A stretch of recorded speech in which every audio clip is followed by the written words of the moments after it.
Bueno, pues muy buenas a todo el mundo. Muchas gracias por estar hoy en directo, por las personas que nos ven en diferido. Bueno, soy Aaron Pérez.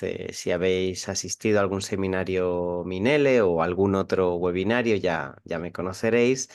Y nos da mucha pena, pero es así. De esta serie es el último de los seminarios Minele. Hemos estado disfrutando desde octubre, noviembre de 2023, imaginaos, ya llevamos todo un curso académico y bueno, el gran cierre que tenemos preparado para hoy es el de mi querido compañero Álvaro Sesmilo. Muy buenas tardes en el caso de la España peninsular. Buenas tardes. Eso es. Buenas tardes, buenas tardes. Aquí estamos para despedir estas sesiones de seminarios Minele, pero bueno, que no queda aquí la cosa, ¿no? Que es lo que vamos a comentar al final, que esto Eso es. continúe y que esperamos seguir viéndonos por aquí. Efectivamente, el otro día ya estuvimos presentando el máster Minele, el máster internacional en L que llevamos, ¿no? Con ello, pues todo este año, el año anterior, en fin, lo estamos perfeccionando para que sea un máster muy compacto, muy interesante y que nos haga aprender, que al final para eso hacemos un máster que nos dé recursos prácticos y de eso hemos venido a hablar también en los seminarios Minele para tener pequeños pedazos que, como sabéis, tienen que ver con cómo enseñamos, con cómo aprendemos y cómo desarrollamos ciertas competencias. Hoy vamos a hablar de una de ellas, de la competencia crítica, pero hemos estado hablando pues desde la gramática, el léxico, la inducción, cómo trabajar en el aula, cómo gestionarla, en fin, como hemos visto, por poner la guinda, ¿no?, al pastel, siempre hemos trabajado desde un punto de vista que es la perspectiva basada en evidencias, ¿no? En buscar evidencias dentro de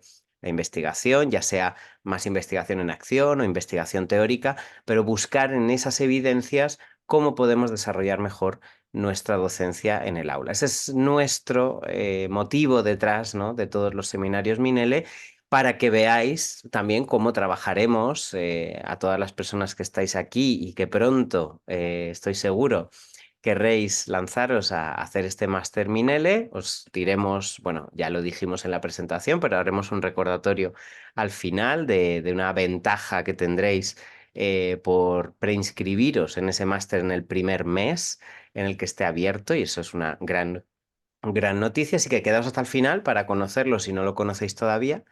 Y también, bueno, para poder reflexionar y preguntar a nuestro ponente de hoy. Os lo presento, por si no lo conocéis, que ya digo, si yo he estado en muchos webinarios, no te digo ya dónde ha estado mi compañero Álvaro Sesmilo en webinarios, en eventos presenciales por todo el mundo.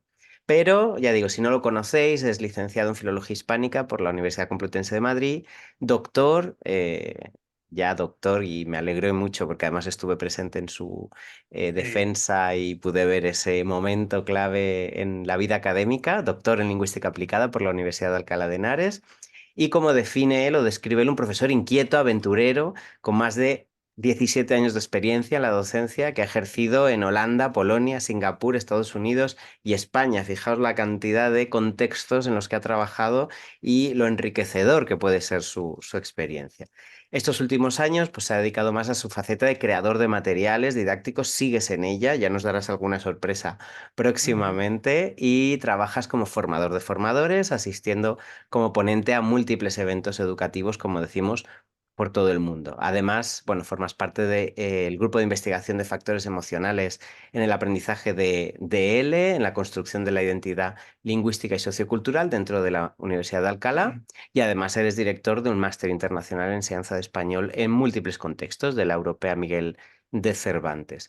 Eres también coordinador del departamento de formación en la editorial Edinumen, por lo tanto, pues compañero, es todo Eso tuyo es. el público, y yo estaré detrás, porque cualquier pregunta que tengáis, si la podéis poner en la caja de preguntas y respuestas o de Q&A, yo las voy luego manejando para poder hacérselas a nuestro ponente. Muchas gracias, Álvaro. Ujú. Muchas gracias, Aarón, por esa presentación, por estar aquí este último día. Y muchas gracias a las compañeras y compañeros que están viéndonos hoy, ya sea en directo o en el vídeo en diferido.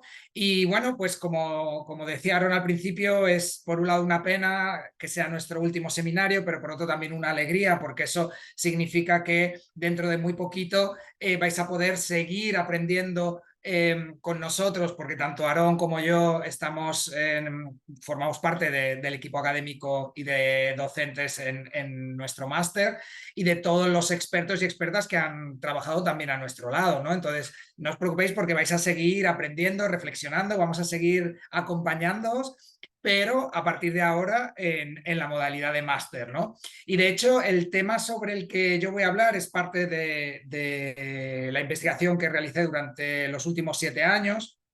Como ha comentado Aarón, por fin tuve la suerte de defender la tesis ya el año pasado y justamente la asignatura que tengo en el máster es una asignatura más global que trata de la construcción identitaria y hoy lo que vamos a hablar es de un aspecto conectado con la construcción identitaria que es el desarrollo de la competencia crítica, ¿no? Entonces, si os interesa el tema, si os parece pues eso, un tema interesante y queréis seguir pues buscando más información, bueno, pues que sepáis que en el máster en Minele tenemos toda una asignatura que trata, bueno, pues como, cuál es el concepto de identidad, cómo trabajar para ayudar a que los alumnos desarrollen una identidad múltiple y, por supuesto, cómo también podemos trabajar todo lo que tiene que ver con la competencia crítica. Así que nada, pues si os parece, vamos a comenzar. Como decía Aaron, si tenéis alguna pregunta la podéis dejar en la sección de preguntas, más que nada porque en el chat luego es más complicado ir buscando la información y vamos a dejar los últimos 10 minutos pues, para responder preguntas, cuestiones, también propias reflexiones vuestras, ¿no? De vuestra propia experiencia o si tenéis algún comentario que queréis hacer al respecto. Pues si os parece vamos a comenzar y vamos a comenzar con lo que sería una reflexión básica, ¿no? Que es, vale, estamos hablando de lo que es la competencia crítica, pero ¿dónde colocamos esa competencia? ¿De dónde viene esto? ¿No? Y bueno, pues ya en el plan curricular del Instituto Cervantes nos recomiendan que dentro de los objetivos generales que tenemos que tener los profesores, ¿no? ¿Cuáles son nuestros objetivos de cara a que los alumnos sean capaces de desarrollar lo que sería su identidad en esta nueva lengua y en estas culturas desde una triple perspectiva, ¿no? Entonces, el plan curricular ya nos dice en lo que trabajemos en el aula y el foco a la hora de enfocarnos en el aprendizaje tiene que ir en base a que nuestros alumnos sean capaces de ser agentes sociales, hablantes interculturales y aprendientes autónomos, ¿no? Y al final las distintas estrategias, las distintas competencias, los contenidos que trabajemos en el aula tienen que ir en la línea de que los alumnos desarrollen esta triple perspectiva, ¿no? Pero claro, si queremos que nuestros alumnos sean agentes sociales y hablantes interculturales, van a tener que desarrollar una serie de competencias, desde la competencia comunicativa, que a su vez se subdivide, ¿no? En lo que sería la competencia lingüística, la sociolingüística y la pragmática, pero claro, estamos hablando de agentes sociales, estamos hablando de individuos que queremos que formen parte de estas nuevas comunidades de habla. Para poder formar parte de estas nuevas comunidades de habla, no simplemente les tengo que dar herramientas culturales o herramientas lingüísticas, sino que los alumnos también tienen que ser capaces de expresar sus pensamientos, sus emociones, sus sentimientos, sus valores, y eso es lo que en los últimos años se ha denominado el desarrollo de esa competencia crítica, que también el alumno, el aprendiente de español como lengua adicional tiene que construir.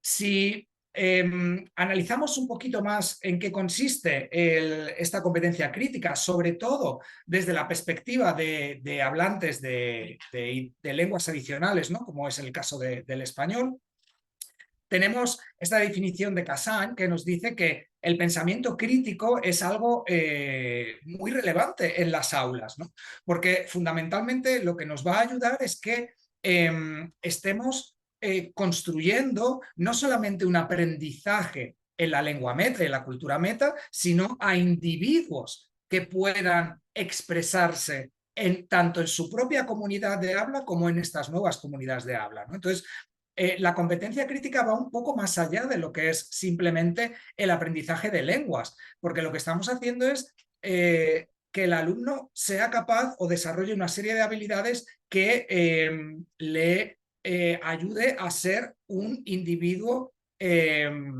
activo en estas comunidades de habla, ¿no? Por eso es tan importante que al final demos estas herramientas también a nuestros estudiantes.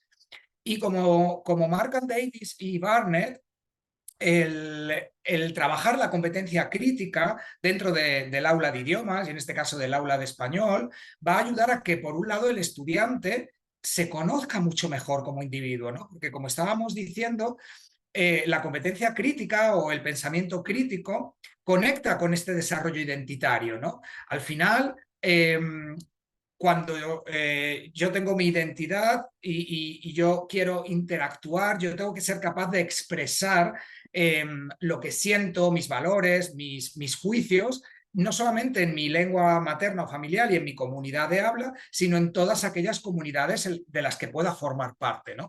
Y para ello yo tengo que conocerme a mí mismo, yo tengo que reflexionar sobre quién soy como individuo, ¿no? Y la competencia crítica me ayuda a eso, ¿no? El hecho de reflexionar primero sobre quién soy y segundo sobre cómo quiero que me vean los demás, ¿no?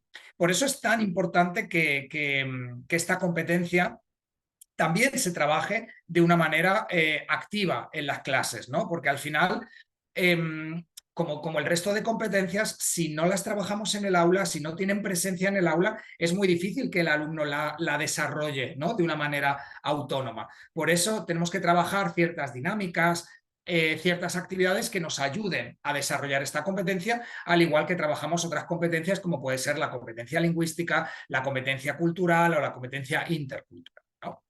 Bueno, entonces, una vez que hemos entendido en qué consiste esta competencia, vamos a ver qué es lo que está ocurriendo en nuestras aulas, ¿no? Y eso fue, como os decía, una parte de la investigación que yo realicé durante los últimos 7 años. Para mí era muy importante entender si nuestros alumnos, estos alumnos que estaban aprendiendo español en contexto de no inmersión lingüística, porque está comprobado y hay muchos estudios que demuestran que a mayor contacto con la lengua y la cultura es más fácil, ¿no? Construir esa identidad, no solamente desde una perspectiva lingüística, sino general, ¿no? Una identidad más cultural o intercultural. Pero claro, yo me preguntaba, ¿qué es lo que está pasando en todos estos contextos donde la conexión o las oportunidades de conectar con la lengua y las culturas son reducidas, ¿no?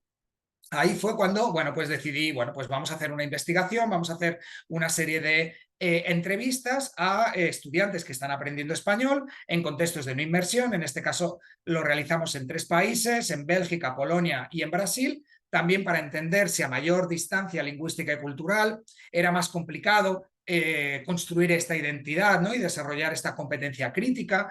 Lo hicimos también con estudiantes de niveles A2 y de nivel B, también para entender si a mayor nivel de dominio lingüístico era mayor la posibilidad de construir esta identidad. Y bueno, pues al final les hicimos una serie de preguntas, les pusimos ante situaciones donde ellos tenían que enfrentarse, ¿no? a una situación comunicativa en la lengua meta, en español en este caso, con una carga emocional alta, ¿no? Donde ellos pudieran expresar cuál era su opinión, cuáles eran sus emociones, sus valores, muy conectados con aspectos de justicia social, bueno, pues aspectos afectivos, ¿no?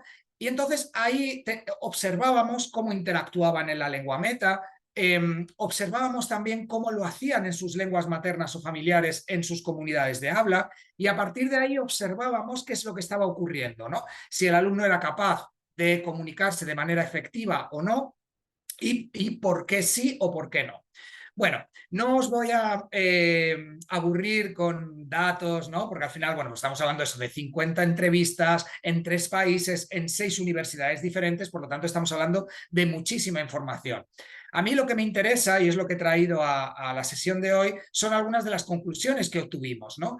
Y un dato interesante es que con respecto a la efectividad, ¿no? Si los alumnos eran efectivos a la hora de comunicarse en estas situaciones donde ellos tenían que expresar sus opiniones, sus emociones, bueno, pues observamos que desgraciadamente el 48% de estas interacciones no habían sido efectivas. Entonces, estamos hablando que prácticamente la mitad de las veces que estos alumnos tenían que expresar su opinión, sus valores, sus emociones en la lengua meta, no habían sido efectivas.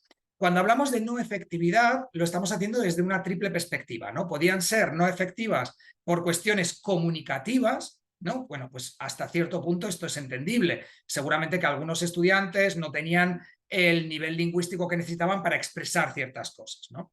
Pero si analizamos el número de situaciones en las que no habían sido efectivas por cuestiones comunicativas, observamos que era un número muy bajo, estaba por debajo del 2%. Por lo tanto, no era significativo.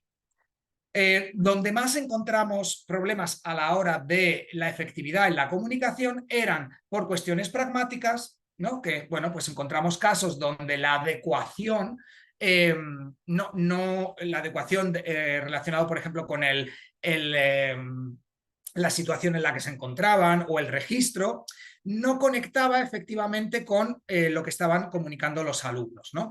En el caso de situaciones no efectivas desde la pragmática, pues estamos rondando un 10%. Pero claro, estamos todavía, si unimos estos dos casos, estamos más o menos en un 12%. ¿Qué ocurre con el 36% restante? Bueno, pues lo que observamos es que la gran mayoría de casos en los que los alumnos no estaban siendo efectivos eran por cuestiones emocionales. Y cuando hablamos de cuestiones emocionales es que a lo mejor los estudiantes querían mostrar algo conectado con sus emociones, su personalidad, pero no estaba transmitiéndose esa información de una manera efectiva, ¿no?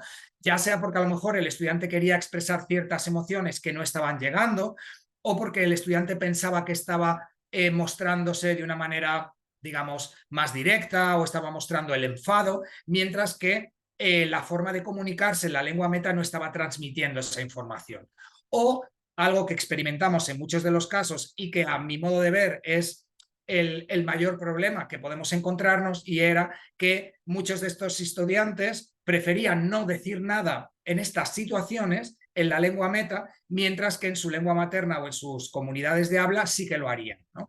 Y ese es el gran problema, cuando nuestros estudiantes no están preparados para mostrar qué es lo que piensan, para defender sus opiniones. Por lo tanto, lo que estamos observando es que en muchos de estos casos los alumnos no habían desarrollado una competencia crítica en español, porque nos estaban dando información que no soy capaz de expresarlo, prefiero no decir nada, mientras que en mi lengua materna o en mi comunidad de habla sí que lo haría, ¿no?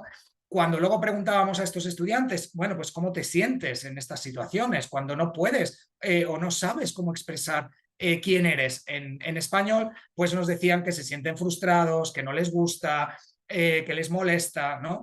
Y claro, ahí es donde observamos que se está produciendo un problema en nuestras aulas de español. Posiblemente estos alumnos son capaces de expresarse desde una perspectiva lingüística, pero no lo están haciendo desde una perspectiva más identitaria. Cuando preguntábamos a los alumnos, que eso es lo interesante, ¿no? ¿Por qué ocurre esto? ¿Qué es lo que tú piensas? ¿Por qué estas emociones? ¿Por qué estas sensaciones? ¿Por qué no eres capaz de expresarte en español? Muchos de los alumnos nos estaban dando ya la clave, nos estaban dando las razones de qué es lo que no se estaba haciendo correctamente en nuestras aulas para obtener esos datos, ¿no? Y ahí tenemos algunos de los ejemplos. Pues bueno, tenemos un ejemplo. En español no he tenido muchas ocasiones para usarlo en situaciones muy negativas, no sé cómo actuaría y si sería capaz de expresarme, ¿no? Y ese es el problema. ¿Qué tipo de español es el que estamos enseñando en las clases, ¿no? Posiblemente un español muy neutro o un español excesivamente lingüístico que no da la oportunidad a que el estudiante se vea ante situaciones reales, y como el estudiante no se ve ante esas situaciones, no lo ha practicado, no lo ha experimentado, es muy difícil que lo haga cuando lo tiene que hacer de una manera real, cuando tenga que enfrentarse a la realidad, ya sea en contextos inmersivos, ¿no? Cuando estos estudiantes vayan a un país hispanohablante y tengan que utilizar la lengua, o ya sea en situaciones en sus propias comunidades donde tenga la oportunidad de utilizar el español. Otro estudiante nos dice, intento ser yo cuando hablo en español, pero soy más serio y formal, y esto no me representa del todo. Soy una persona irónica y no puedo serlo en español porque no estoy seguro de cómo hacerlo. Prefiero, a ver, que no lo veo, prefiero mostrarme más neutro. Eso es.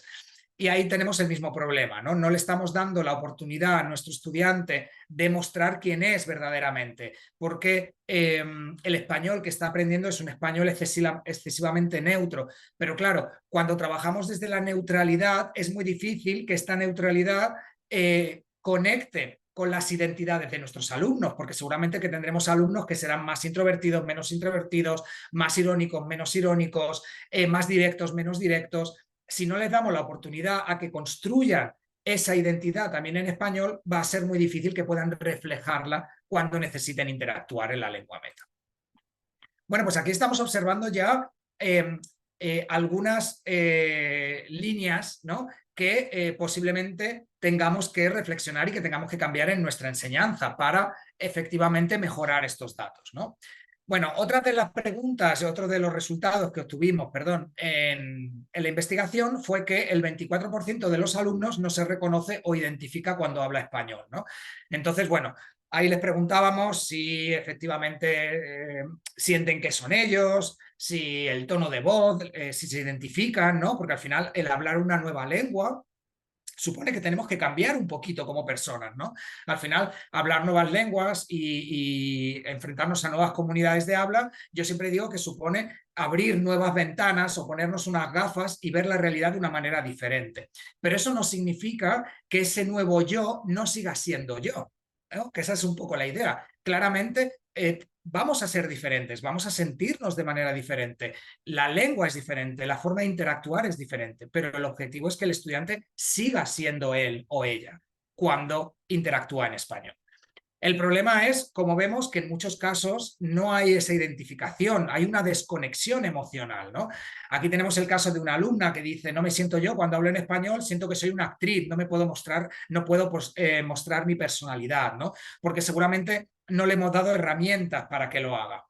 Y otra alumna, que a mí me encanta esta reflexión que hace esta alumna, no me siento yo en español porque no estoy acostumbrada a usarlo y cuando lo hago es raro.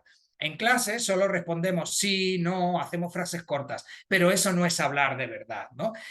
Y esa es la realidad, que muchas veces las oportunidades que tienen los alumnos de interactuar son muy limitadas, ¿no? O están muy restringidas. Y claro, la realidad de la interacción va mucho más allá de responder sí o no o responder frases cortas porque el profesor me lo está pidiendo, ¿no? Al final, cuando interactuamos ocurren muchas cosas. Hay silencios, hay espacios, hay entonaciones, hay solapamientos, ¿no? Y todo esto tiene que ocurrir en el aula para que el estudiante pueda practicar y sentirse cómodo a la hora de tener que hacerlo en la realidad fuera del aula, ¿no? Y lo que estoy observando, lo que hemos observado a través de todas estas investigaciones y los comentarios de los propios alumnos, es que no les damos oportunidades suficientes para construir esta nueva identidad y desarrollar esta competencia crítica dentro del aula. Bueno, pues una vez que hemos analizado estos datos, vamos a observar cómo podemos mejorarlos, ¿no? Y qué es lo que podemos cambiar o variar ligeramente en nuestras clases para ayudar a que efectivamente los alumnos desarrollen esta competencia crítica y construyan esta nueva identidad en la lengua meta.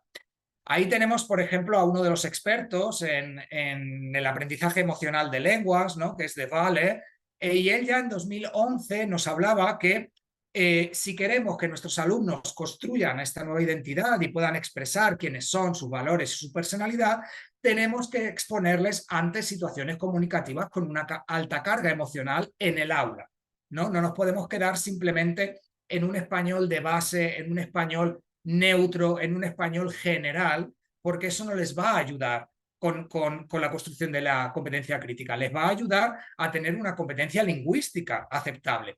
Pero, como hemos dicho, si queremos que nuestros alumnos sean hablantes interculturales y sean agentes sociales también en estas nuevas comunidades de habla, tenemos que ir más allá de la competencia lingüística. Y para ello, el alumno tiene que experimentar, tiene que tener la oportunidad de expresarse en el aula, porque ahí es donde vamos a cometer errores, ahí es donde vamos a a practicar para que una vez que necesitemos en el mundo real utilizar el español, ellos ya se sientan cómodos porque ya lo han practicado y han tenido la oportunidad de hacerlo en las clases también. Y ahí es donde tenemos que pasar de lo que sería este español neutro, ¿no? Este español de base. Por ejemplo, cuando hablamos de las mascotas, que es un tema que podemos trabajar en el aula, ¿no? Y que le preguntamos a nuestros alumnos, ¿te gustan los animales? ¿Qué animales tienes? ¿Has tenido mascotas? Descríbeme a tu mascota, que es un tema perfecto, ¿no? Porque estamos también trabajando aspectos lingüísticos, en cierta medida aspectos emocionales, ¿no? Porque estamos conectando, ¿no? con nuestras mascotas. Pero una vez que ya hemos trabajado esto y que el alumno ha practicado y conoce toda la parte lingüística, ¿por qué no les preguntamos, bueno, pues, ¿cómo actuarías si vieras en la calle a una persona maltratando a un perro, por ejemplo, ¿no?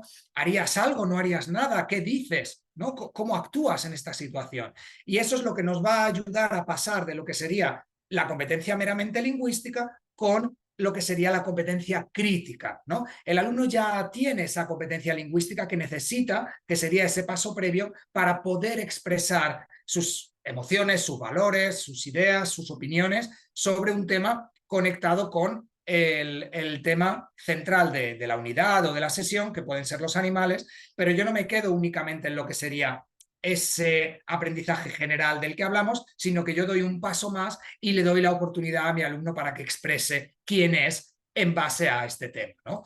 O, por ejemplo, ¿no? Un tema que es muy común en los niveles iniciales cuando hablamos de el barrio, ¿no? La localización, normalmente hablamos de las tiendas, muchas veces ponemos ejemplos de cómo interactuamos dentro de una tienda, ¿no? Pero hasta aquí nos estamos quedando en ese español de base, ¿no?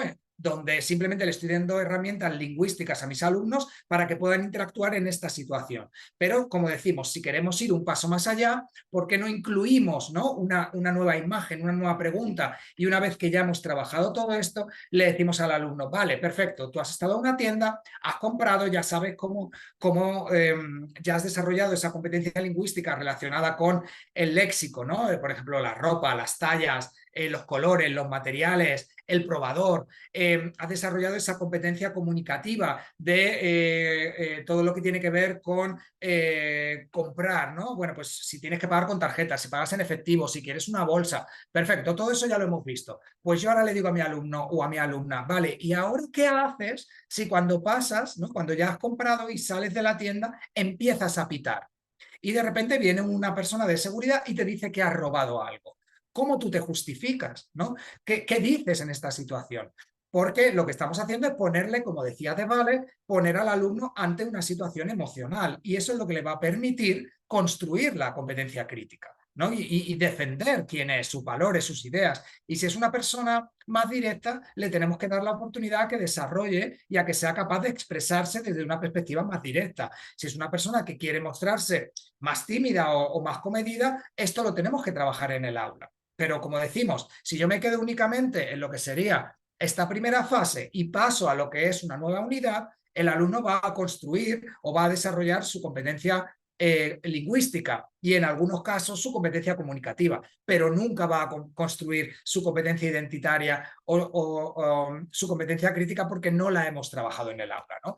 Por eso yo siempre recomiendo dar un paso más y una vez que ya hemos trabajado todo esto, una vez que el alumno ya ha visto el léxico, ha visto la gramática, ha visto las funciones comunicativas, ha visto la cultura, perfecto. Una vez que ya hemos trabajado esto, vamos a trabajar un paso más y vamos a desarrollar lo que sería la competencia crítica.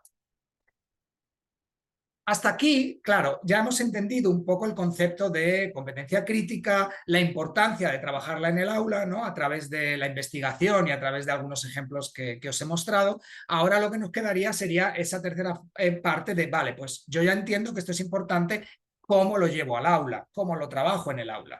Porque claro, hay veces que dar ese paso más del que decía, ¿no? Del que hablábamos, es relativamente fácil, pero hay momentos donde no sabemos cómo implementar esto. ¿Qué temas yo puedo llevar al aula que sean interesantes para que el alumno pueda construir su competencia crítica? Bueno, pues ahí tenemos una pequeñita ayuda que nos sirve de inspiración, que además está a disposición de todas nosotras, ¿no? Y que podemos utilizar en cualquier momento, que es la Agenda 2030 y los Objetivos de Desarrollo Sostenible. Y para aquellos que no conozcáis este proyecto, aunque yo estoy seguro de que la gran mayoría sí que lo conocéis, porque es algo que lleva ya un tiempo, ¿no? En los medios de comunicación, en las páginas web. Entonces, bueno, para los que no lo conozcáis, estos 17 Objetivos de Desarrollo Sostenible fue bueno, una iniciativa creada por la ONU, donde, bueno, pues en el 2020 se observó que el planeta como sociedad global, bueno, pues estaba yendo hacia unos derroteros no muy positivos y al final la ONU lo que dijo fue ponernos una serie de deberes o tareas a cada una de las sociedades y a cada uno de los países de cara a que en el 2030 estos problemas o estas situaciones que no estábamos llevando muy bien como sociedad pudieran ir en unos caminos más positivos, ¿no? Entonces ahí es donde se pensaron una serie de bloques, que son estos objetivos de desarrollo sostenible, donde las sociedades, los países o las comunidades podían ir trabajando, ¿no? Para mejorar como planeta, ¿no? Entonces ahí tenemos estos 17 objetivos que al final a nosotros lo que nos sirve es que todos estos objetivos conectan con aspectos sociales y aspectos relacionados con el aprendizaje en valores y justicia social. Entonces, justamente son temas que nosotros podemos llevar al aula, como decíamos, para ayudar a que los alumnos desarrollen esta competencia, porque como decía De Vale y como dicen otros expertos, tenemos que activar al alumno, tenemos que motivar al alumno para que quiera expresarse en español y tenemos que proponerle temas que conecten con sus valores, su personalidad, sus ideas, su identidad. Entonces, de estos objetivos es donde podemos sacar ciertas ideas que nosotros podemos modificar o llevar al aula, ¿no?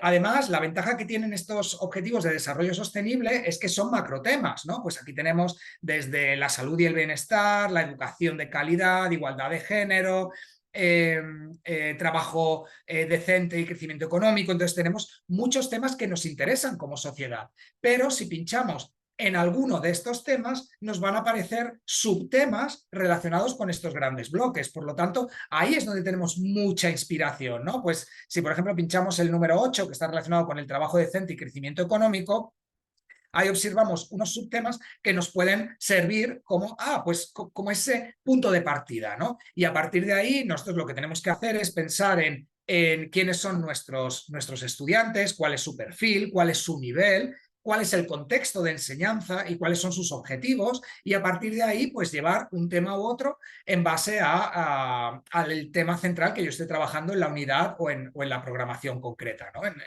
En la lección concreta, ¿no?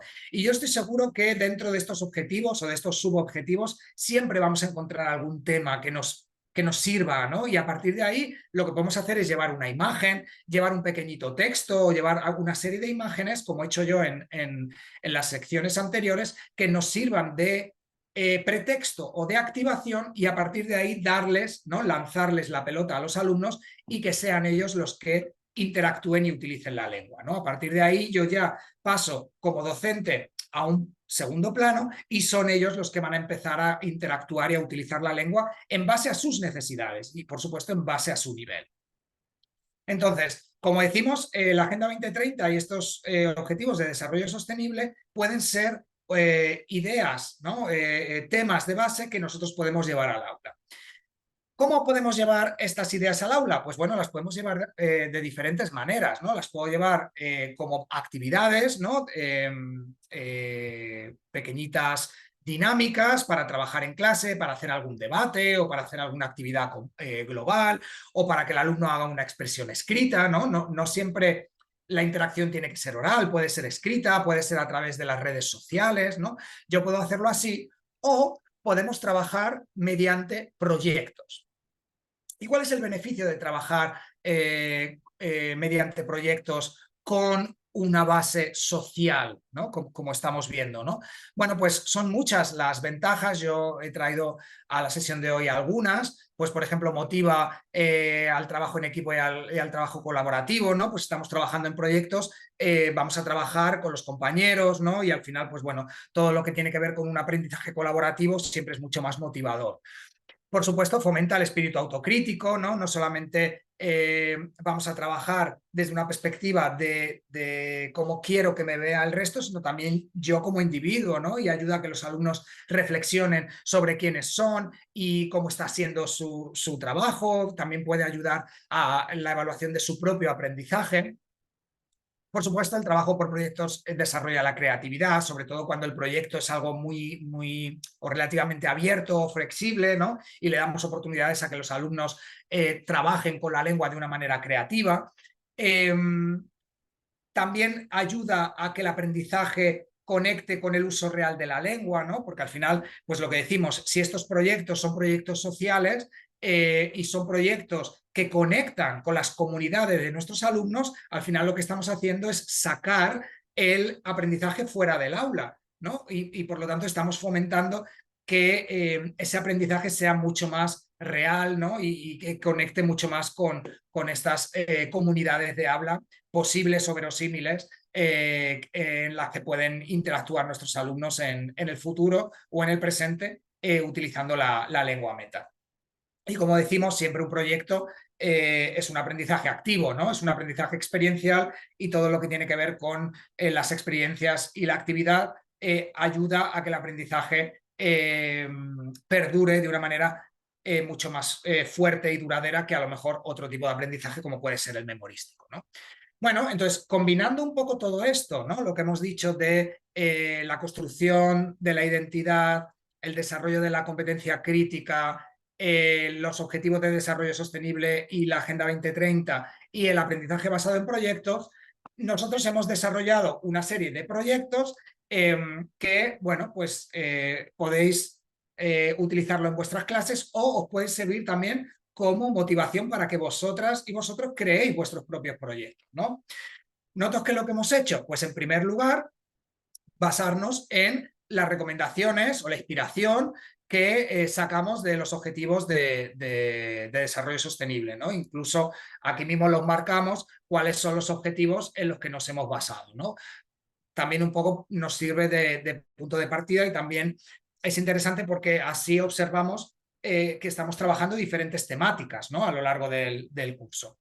El segundo punto importante de los objetivos es que, perdón, de los proyectos es que siempre hay un objetivo, ¿no? Siempre hay un objetivo que conecta con este aprendizaje crítico del que hablábamos, ¿no? En este caso, queremos que nuestros alumnos sean conscientes de lo que supone ser una persona migrante, ¿no? Y entender bueno, pues cuáles son los retos, cuáles son las dificultades que las personas migrantes se enfrentan a la hora de llegar a una nueva comunidad. Y siempre los proyectos tienen que tener una tarea, ¿no? Tiene que haber algo que el alumno pueda hacer. Y el objetivo es que estas tareas conecten con sus comunidades. O sea, que al final esta tarea tenga un impacto de alguna manera en la comunidad en la que vive el estudiante, ¿no? Bueno, pues aquí la tarea es que el estudiante va a hacer una entrevista a una persona migrante de su institución o de su comunidad y al final, bueno, pues va a generar una serie de comentarios en las redes sociales sobre qué ha aprendido este estudiante de esta persona o de la cultura o de la comunidad de la que viene esta persona migrante, ¿no? Como veis, todo esto lo que está ayudando es que al estudiante, por un lado, conecte emocionalmente con lo que está aprendiendo, que como hemos dicho es muy importante. Por otro lado, desarrolle una serie de competencias, la competencia lingüística, por supuesto, la competencia intercultural, pero también la competencia crítica, ¿no? Porque el estudiante al final, como vamos a ver, se le hace una serie de preguntas donde se le va a pedir una reflexión sobre lo que ha hecho, sobre cómo se siente y lo que ha aprendido como individuo. No tanto lo que ha aprendido de español, porque el proyecto no se centra en un aprendizaje tan lingüístico, sino a lo que hemos aprendido como individuos. Y eso nos va a ayudar, como decíamos, a construir la identidad también en la lengua y en la cultura meta, ¿no? Bueno, pues una vez que ya tenemos los objetivos, bueno, el objetivo del proyecto, los objetivos de desarrollo sostenible y cuál es la tarea, vamos a desarrollar cómo haríamos este proyecto. He elegido este proyecto porque es un proyecto que está pensado para estudiantes de niveles iniciales, porque eso es algo que también me he encontrado durante el tiempo que he estado trabajando y exponiendo los resultados de la tesis, y es que muchas veces parece que nos da miedo trabajar este tipo de competencias con alumnos iniciales. Pero ¿qué es lo que pasa? Que si yo no trabajo estas competencias desde el principio, el alumno no va a conectar emocionalmente, por lo tanto, su proceso de aprendizaje no va a ser tan satisfactorio y en muchos casos seguramente no va a continuar su aprendizaje porque no está construyéndose en esta nueva lengua. Por lo tanto, la competencia crítica como la competencia identitaria, al igual que el resto de competencias, se tienen que trabajar desde el principio del aprendizaje. Por eso yo quería traer este proyecto para que quitéis ese miedo de no, es que mi alumno está en un nivel muy inicial. No pasa absolutamente nada. De hecho, este proyecto se recomienda que se trabaje cuando el alumno ya tiene, pues eso, en la unidad 2 o en la unidad 3. O sea, tampoco necesitamos que el alumno haya terminado todo el nivel inicial, sino que, bueno, pues que el alumno ya lleva, pues, unas semanas o unos pocos meses, dependiendo del tipo de curso que tenga, aprendiendo español, ya es capaz de trabajar este proyecto. Bueno, la primera fase del proyecto tiene que ser una fase de activación, ¿no? De presentación del proyecto. Y ahí es donde, bueno, pues le podemos hacer una serie de preguntas con respecto, pues eso, a cuál es su percepción sobre el tema y que vayan un poco activando al alumno y que vayan metiéndole en lo que va a ser la actividad final y el proyecto. Una vez que ya el alumno ha entrado en lo que es el tema, tenemos una fase más de investigación y ahí, bueno, pues le proponemos un pequeñito texto donde le vamos a hacer una serie de preguntas, pero lo más importante es que vamos a trabajar qué tipos de temas se pueden tratar o se deben tratar con hablantes migrantes o personas migrantes y qué ciertos temas no se pueden tratar, ¿no? Y eso va a ser una reflexión que el propio alumno va a hacer porque lo que queremos es que el alumno llegue a las conclusiones, ¿no? De manera más autónoma. Entonces, es como qué cosas, qué temas se pueden preguntar a estas personas, por qué estas personas dejan sus países. Muchas de estas personas dejan sus países por cuestiones sociales o por cuestiones de guerra o incluso por peligro de sus propias vidas. Entonces, hay ciertos temas que seguramente estas personas no se ven cómodos a la hora de tratar y eso es algo que nuestro alumno también tiene que ser consciente de ello, ¿no? Entonces, bueno, una vez que hemos pasado esa fase de investigación, pasaríamos a la fase de realización, ¿no? Lo que nosotros llamamos esa conexión con lo que es la actividad en sí, ¿no? Y ahí es donde podemos poner ya a los estudiantes en grupos, donde van a ir creando esa entrevista que van a realizar, ¿no? Eh, ahí llega también la pregunta, ¿la entrevista la tienen que hacer necesariamente en español? ¿Solamente con personas que vengan de países hispanohablantes? Pues no necesariamente, ¿no? Ahí el alumno puede realizar una actividad de traducción y de mediación, que también es algo muy interesante. Podemos hacer la entrevista en español, la podemos realizar en clase con la ayuda del profesor y del grupo, y una vez que los alumnos ya han realizado estas preguntas en español, las pueden traducir a una lengua común que tengan con la persona a la que le quieran hacer la entrevista, ¿no? Entonces, no necesariamente tienen que ser personas que vengan de países hispanohablantes, porque a lo mejor en nuestras comunidades, pues los alumnos no disponen de estas personas, pero seguramente que sí que habrá otras personas migrantes. Entonces, lo importante en este caso es que el estudiante conecte y aprenda y la lengua meta es una herramienta más, ¿no? Entonces, como decimos, aquí el estudiante lo que puede hacer es realizar la traducción, hacer la entrevista en una lengua común y luego hacer de mediador, ¿no? Porque al final lo que va a hacer es mediar entre la persona a la que ha entrevistado y sus compañeros de clase para expresar qué es lo que ha aprendido, esta vez sí, en la lengua meta, que sería la siguiente fase, que sería la fase de la presentación. ¿Qué es lo que hemos aprendido? ¿Qué es lo que hemos aprendido sobre estas personas, sobre sus culturas, sobre sus tradiciones, ¿no? Y fijaos, a mí este proyecto, por ejemplo, me parece mucho más interesante que otros proyectos similares que se hacen en nuestras aulas, donde muchas veces le pedimos a los estudiantes que investiguen sobre aspectos culturales o las tradiciones de algunos países hispanohablantes, ¿no? Entonces el alumno lo que hace es simplemente entrar en la Wikipedia y hacer un copia-pega, ¿no? Pero emocionalmente no hay una conexión. Aquí lo que vamos a hacer es efectivamente ampliar nuestro conocimiento intercultural, porque vamos a aprender sobre comportamientos, tradiciones y aspectos culturales, pero conectando emocionalmente, porque estoy conociendo a la persona, ¿no? Y estoy hablando con esta persona, por lo tanto, esos lazos emocionales son mucho más fuertes.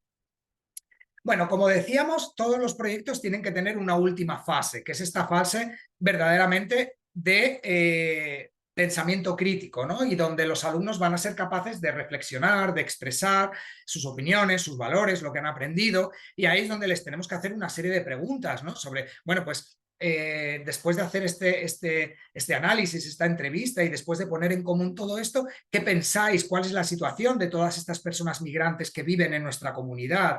¿Cómo podemos ayudarlos? ¿Cómo se sienten? Pero por otro lado, ¿cómo te sientes tú? ¿No? ¿Cómo ha cambiado tu percepción? ¿Cómo ha cambiado tu idea de qué supone ser una persona migrante? ¿No? Y ahí es donde los alumnos van a ser capaces de expresar pues todo esto, ¿no? Sus emociones, sus valores, y esto es lo que les va a ayudar a seguir construyendo, por un lado, la competencia crítica y por otro lado, lo que es su identidad como individuo, ¿no? Bueno, pues esta es una recomendación que nos parece interesante y que quería traeros a la sesión de hoy, que no necesariamente tenéis que implementar, simplemente, bueno, pues que nos sirva un poco de idea y de auto, ¿no? Autoaprendizaje y observar un poco qué es lo que estamos haciendo en el aula, si efectivamente estamos ayudando a que los alumnos den ese paso más y también construyan su competencia crítica, o nos estamos quedando más en lo que sería una competencia lingüística básica y neutra, ¿no? Para todos aquellos que necesitéis mucha más inspiración o que queráis, bueno, pues ver lo que se están haciendo en otras aulas, tenemos también las aulas 2030 como una iniciativa en paralelo a lo que sería la Agenda 2030 y los Objetivos de Desarrollo Sostenible. Si ponéis aulas 2030 en Internet vais a encontrar muchísima información, muchísimos materiales ya creados para llevar al aula, ¿no? Y que nos pueden servir un poco, pues eso, de base, ¿no? Sí que es verdad que la gran mayoría de material está pensado más en español como lengua materna, pero bueno, se puede coger, se puede adaptar, modificar. Y sí que hay mucho material, por ejemplo, enfocado al inglés, a la enseñanza del inglés. Entonces, bueno, pues lo mismo, también podemos, porque al final es aprendizaje de lenguas, ¿no? Entonces yo puedo coger esa idea y adaptarla un poco y llevarla a mi aula. Y si también tenéis ideas o iniciativas muy interesantes, os propongo que seáis vosotras y vosotros los que las compartáis en estas aulas 2030, porque al final estos espacios los estamos generando profesores y profesoras de todo el mundo que de una manera generosa estamos compartiendo nuestras ideas, ¿no? Entonces yo también os animo a que forméis parte de estas nuevas comunidades, de estas aulas 2030, para que juntos vayamos construyendo, ¿no? Pues esa comunidad y que sean más compañeras y compañeros los que puedan también inspirarse a través de nuestras ideas, nuestros proyectos o de nuestras actividades. Bueno, pues con eso era un poco lo que había preparado para la sesión de hoy. Quería dejar justamente los últimos minutos, así que me he portado bien.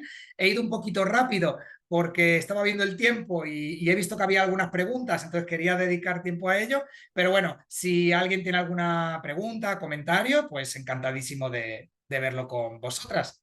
Así que no sé, Aarón, ¿cómo lo has visto?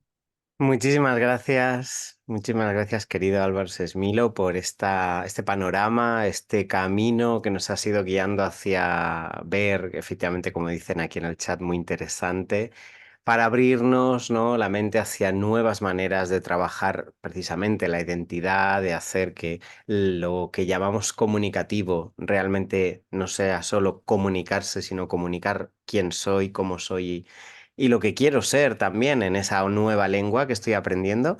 Por lo Ujú. tanto, como dicen aquí también, interesantísimo. Y ha sido tan interesante que ha generado distintas preguntas que si quieres te voy Vale, lanzando, ¿no? Para que vayamos respondiendo.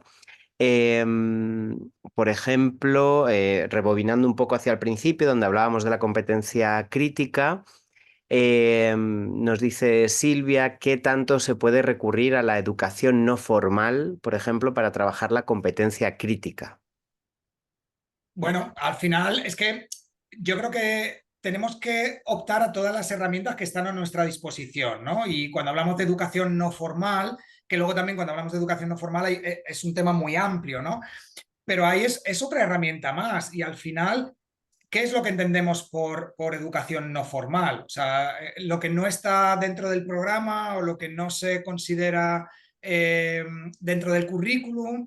Entonces, bueno, yo puedo conectar siempre aspectos del currículum con ciertos temas que ayuden a la competencia crítica, ¿no? Es un poco como lo que he hecho yo. No tenemos tampoco que salir, ¿no? Porque al final también dependemos de una institución, de unos programas, tenemos un sílabus y hay que cumplirlo. Pero si el desarrollo de la competencia crítica o la competencia identitaria no forma parte del programa, ahí es mi labor como docente, ¿no? El ir incluyendo ciertas dinámicas o ciertos proyectos que animen a eso, ¿no? Y luego, por supuesto, promover todo lo que sea fuera del aula. O sea, al final, todo lo que sea, no sé, participar en proyectos de colaboración, crear, no sé, un chat utilizando las redes sociales y que los alumnos sigan interactuando. O sea, eso que estaría dentro de la educación no formal puede ayudarnos a construir también la competencia crítica, ¿no? E identitaria, porque justamente el objetivo es ese, ¿no? Es no quedarnos únicamente en un trabajo meramente lingüístico, ¿no? Que desgraciadamente es lo que tiene más presencia en nuestras aulas, ¿no? Trabajamos el léxico, trabajamos la gramática, podemos trabajar un poquito las funciones comunicativas, podemos trabajar la cultura, que está muy bien, pero eso no ayuda a la competencia crítica. O sea, nos faltaría ese paso extra, ¿no? Ese punto de realidad. Ujú. Efectivamente. Y también creo que esta es una pregunta que, digamos, ya has contestado, porque se ha hecho cuando estabas hablando más de la competencia crítica y todavía no habías empezado a hablar de los objetivos de desarrollo sostenible. Pero nos pregunta Silvia, ¿cómo se trabaja esa competencia crítica con un alumno con una competencia crítica ya pobre en su L1 o incluso en el profesor? Y nos pregunta si hay algún corpus para consultar. Yo diría que justo lo que es la Agenda 2030 podría ser ese corpus, ¿no? Eso es. Claro, es que justo cuando hablábamos al principio de la competencia crítica o el pensamiento crítico es algo que tenemos que desarrollar como individuos, o sea, no únicamente en la lengua meta o en las lenguas metas que estamos aprendiendo, sino que todos los individuos, según vamos desarrollándonos y vamos formando parte de comunidades y de sociedades, vamos generando también un conocimiento crítico, ¿no? Y eso es algo que tenemos que aprender. Por eso es muy importante trabajarlo en la clase de lengua, porque va a ayudar al alumno, como decía Kazan, no solamente a desarrollar su competencia crítica en la lengua meta, sino también en sus lenguas familiares o lenguas maternas, ¿no? Porque al final es eso, es reflexionar sobre quién soy, cuáles son mis valores y cómo yo los expreso. Da igual que sea en la lengua meta o en la lengua materna, ¿no? Al final lo que estamos es construyéndonos como individuos. Claro, ahí es donde seguramente, por eso es muy importante entender con qué perfil de alumno estamos trabajando. Cuando hablamos de niños, los niños todavía no tienen una competencia crítica desarrollada, no la tienen construida, por lo tanto es muy difícil hablar de ciertos temas, pero los niños también están aprendiendo a distinguir, ¿no? El bien del mal, los límites, entonces son cosas sobre las que se pueden trabajar también. Si estamos trabajando con estudiantes adolescentes, el estudiante adolescente es una etapa en la que se está empezando a conocer, se está empezando está empezando a construirse como individuo, ¿no? Entonces, en esas etapas es donde podemos empezar a trabajar, pero por supuesto hay que llevar temas que conecten con sus realidades y que sean temas sobre los que puedan discutir, ¿no? Y a partir de ahí, pues según vayamos creciendo y tengamos a lo mejor alumnos adultos, pues podemos trabajar otro tipo de temas. Por eso no hay temas universales, sino que hay opciones y por eso lo interesante de trabajar con la Agenda 2030 y estas aulas 2030, porque nos están dando mucha inspiración, ¿no? De cómo, pues este tema me parece muy interesante para mi grupo, lo voy a adaptar un poquito, o este tema directamente no lo voy a trabajar porque es un tema demasiado complicado, demasiado abstracto, ¿no? Entonces ahí es donde somos nosotros los que tenemos que conocer muy bien el contexto y a nuestro grupo para poder ser efectivos, claro. Ujú, claro. Y hablando de eso, de conocer un poco al grupo, también nos pregunta Silvia, claro, es un caso de resolución de conflictos, ¿no? Pero nos pregunta cómo manejar casos en los que un estudiante tiene una ideología extrema y los demás se sienten un poco cohibidos a participar, pues imagino que porque ese alumno puede saltar en cualquier momento y claro, yo creo que esto excede, aunque no, el tema de la resolución de conflictos en el aula. No sé qué Claro. opinas. Eso es, sí, al final es lo que decimos. Yo creo que eh, tenemos que evitar confrontamientos en clase y al final, si queremos que el alumno esté cómodo y puedan expresarse, tenemos que crear ambientes afectivos en el aula, ¿no? Entonces, si sabemos, porque nosotros debemos conocer quiénes son nuestros estudiantes, ¿no?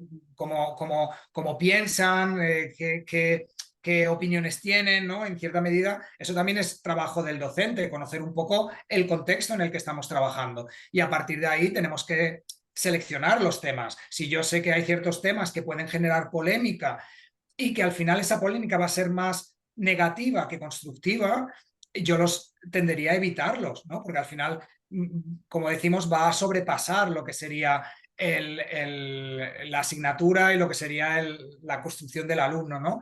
De todas formas, yo siempre pienso que para que se pueda trabajar en el aula de una manera, ¿no? Pues afectiva y de una manera motivadora para todos, desde los primeros días siempre se tiene que trabajar desde el respeto, ¿no? Desde el cariño, crear esos ambientes donde al final el grupo sienta que, bueno, pues que es un lugar seguro para todos. Entonces, para mí es importante empezar, ¿no? Antes de llegar a lo que es la competencia crítica, empezar a generar esos ambientes, ¿no? Entonces, hay una serie de recomendaciones que podemos hacer, pues, o dinámicas, ¿no? Yo siempre creo, ¿no? Pues ese documento de cómo quiero que sea mi clase, y lo hacemos en español y entonces al final lo ponemos en común y lo traducimos a las lenguas de los estudiantes y lo dejamos en el aula para que sea algo que esté siempre ahí, ¿no? Y recordar pues eso, que este es un lugar seguro, un lugar donde todos podemos comunicarnos. Hay otras actividades que hacen compañeras, por ejemplo, hay una actividad, la de la lana, ¿no? Que seguro que también la conocéis, ¿no? Del ovillo de lana, el primer día de clase, ¿no? Comenzar presentándote y aportando algo al grupo y cada alumno hace lo mismo y al final estamos todos unidos por el mismo hilo, entonces se crea esa sensación de cohesión, ¿no? Yo creo que eso es importante y eso es relevante hacerlo los primeros días de clase siempre. O sea, porque pase lo que pase, aunque no estemos trabajando la competencia crítica, si no tenemos un ambiente afectivo un ambiente seguro en clase, seguramente el aprendizaje va a ser muy complicado, ¿no? Entonces, si partimos de ahí, va a ser mucho más sencillo trabajar ciertos temas que no tienen por qué ser, digamos, controversiales o controvertidos, pero que sí que conecten con aprendizaje en valores y que el alumno pueda expresarse, ¿no?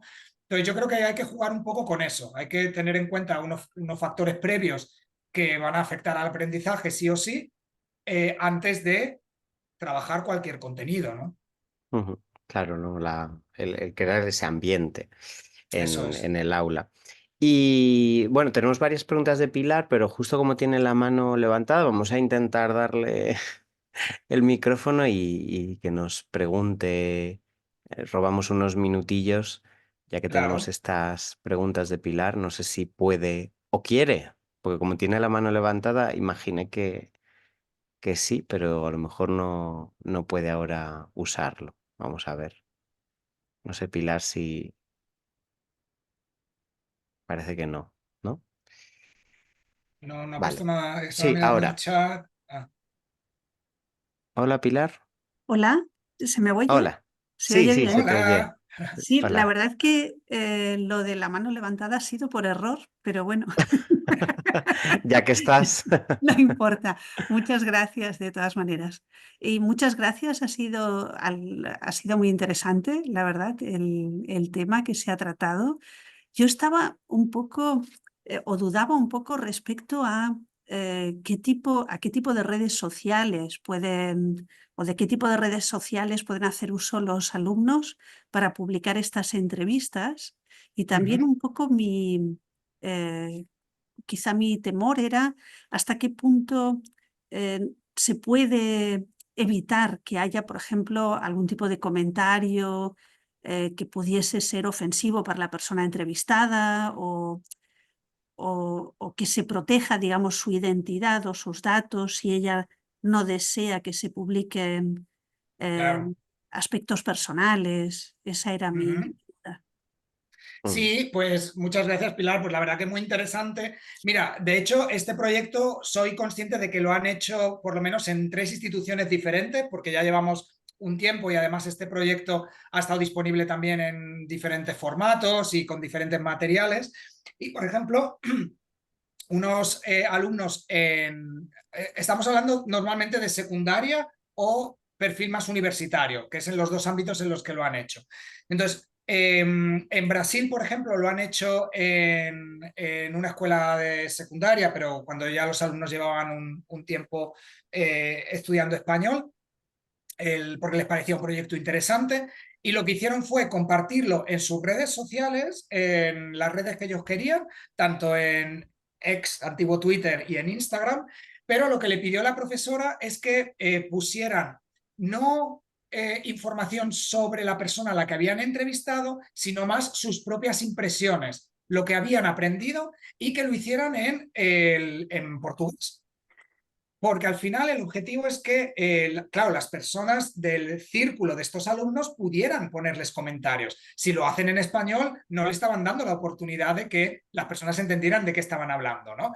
Entonces, al parecer fue muy enriquecedor porque estos estudiantes transmitieron que habían aprendido sus emociones, lo habían hecho en portugués, en la lengua materna o familiar de los alumnos, sus círculos habían puesto comentarios y a la hora de hacer la exposición también comentaros los comentarios de las personas, que en la gran mayoría de los casos eran comentarios positivos. Entonces es algo interesante porque estaban teniendo también un impacto en sus comunidades, ¿no? Y cómo, pues el hecho de haber aprendido, ¿no? Pues muchos alumnos ponían, hoy he conocido a una persona de cualquier país y me ha sorprendido por esto, por esto, por esto, me ha encantado, nos hemos tomado un café. Entonces, al final están construyendo emocionalmente conexiones, no solamente con la persona que han conocido y con su grupo, sino también con sus comunidades, porque están transmitiendo esas emociones y ese conocimiento a su grupo. Eso por un lado. En otros contextos, siempre, por supuesto,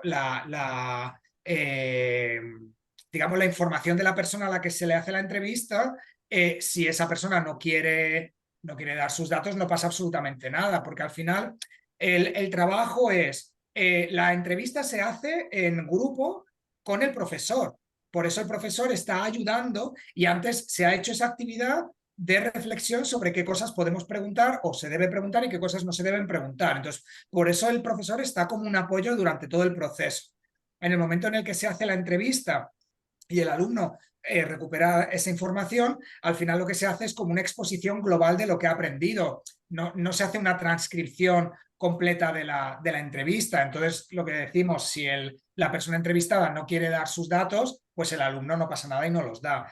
Pero, por ejemplo, en el proyecto que hicieron en una escuela en Polonia, en una universidad en Polonia, invitaron a 2 personas a las que le habían hecho la entrevista, que eran hispanohablantes, y fueron a la clase. Entonces, ahí se conectó emocionalmente mucho más, porque los alumnos pudieron hablar de cómo se habían sentido, pero es que el resto de compañeros y compañeras conocieron a estas personas también y también les pudieron hacer preguntas. Entonces, se amplió mucho más esa red emocional, ¿no? Entonces, bueno, al final todo depende, como decíamos, del contexto, del perfil de los alumnos, de las herramientas de las que dispongamos, ¿no? No tiene que ser algo siempre exactamente igual. O sea, que al final estos proyectos están ahí para que vosotras y vosotros los modifiquéis, los cambiéis en base a vuestras realidades. Pero ya os digo que eh, o sea, al final el impacto que queremos que tenga se puede realizar de muchas maneras, ¿no? Que es lo interesante. Pues muchas gracias, Álvaro. Gracias también, Pilar, por la pregunta y por las preguntas que nos han ido haciendo. Se nos acaba el tiempo, entonces queríamos eso, primero agradecer a Álvaro por sus respuestas, por su guía, ¿no? Hacia estas reflexiones tan interesantes. Y recordaros que, bueno, por un lado, se está grabando, por lo tanto, podréis ver luego en diferido, tanto si estáis aquí como si no lo estáis en presencia, lo podréis ver de nuevo. También tendréis esas diapositivas, tendréis el certificado, por supuesto. Y también tendréis un 20% de descuento en el Máster Minele si os inscribís, si os prescribís en la preinscripción, en la fase de prescripción, durante el primer mes en el que esté abierta esa preinscripción. Por lo tanto, bueno, yo no desaprovecharía viendo la calidad y todas las reflexiones y todo lo que tiene que ver con Minele, ¿no? Y que han sido estos seminarios Minele, donde también podréis verlos de nuevo. Efectivamente, si os habéis perdido alguno, estarán dentro del campus virtual de Minele, por lo tanto, podremos reverlos las veces que necesitemos. Así que no perdamos la oportunidad. Tenedlo en cuenta y espero que nos veamos muy pronto por allí en la presentación que será el 30 de septiembre, y durará pues un curso académico, ¿no? Hasta finales del verano que viene. Así que, ya digo, no quiero ser pesado, pero sí que quiero insistir mucho en que es una gran oportunidad que no se dará siempre, que es la primera vez que se hace Minele, pero con mucha experiencia a partir de otros posgrados en los que hemos colaborado, la Universidad de Salamanca y Edinumen. Por lo tanto, bueno, para mí es un gustazo cerrar con mi compañero Álvaro estos seminarios Minele y confirmaros que no serán los únicos. Habrá nueva temporada de seminarios Minele, eso es una buena noticia. Todavía no podemos desvelar el programa, pero será muy interesante, tan interesante como esta temporada. Por lo tanto, sí, tendréis toda la información muy pronto en vuestro correo electrónico. Un gustazo, de verdad. Muchísimas, muchísimas gracias. Muchísimas gracias y como dice Aaron, nos vemos pronto por el Master Minele, nos vemos pronto por el mundo, que como sabéis, Aaron y yo seguiremos pues eso, acompañándoos y viajando, así que encantadísimos de encontrarnos bueno, pues en algún país el próximo año académico. Y bueno, sí, como siempre, muchísimas gracias, un abrazo muy fuerte para todos y feliz día, feliz tarde o feliz noche, dependiendo de dónde os encontréis. Así que Hasta gracias, compi, pronto. por haber Nada, estado ahí apoyándome. Así que buen fin de semana. un gusto. Buen fin de semana. Hasta Hasta pronto. pronto.